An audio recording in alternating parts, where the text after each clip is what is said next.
the camera side cable connections. We have our DC connector and video bailin.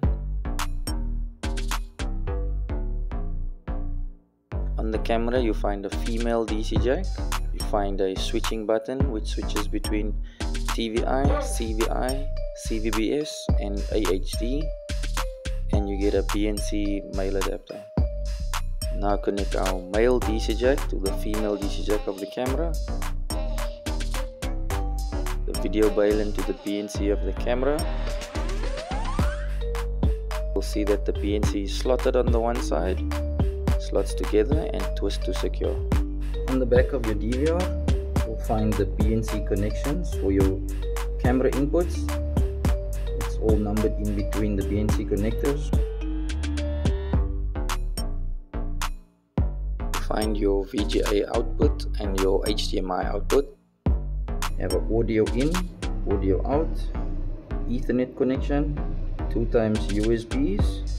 One would be for your mouse, the other one if you were to extract footage, and a 12 volt DC power connector which you get in the box. I will now take you through the cabling on the DVR side, starting with your network connection.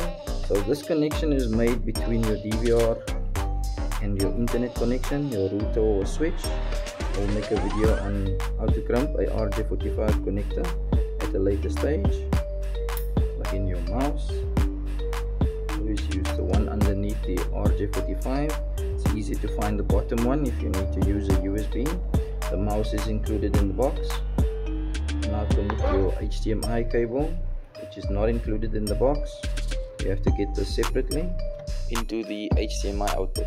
We will now connect your video bailin onto your DVR.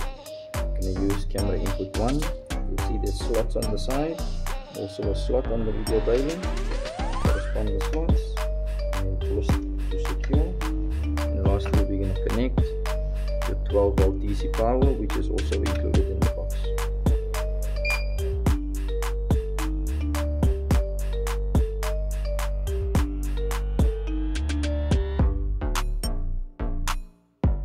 As always guys, please like, share and subscribe, and I'll catch you next time.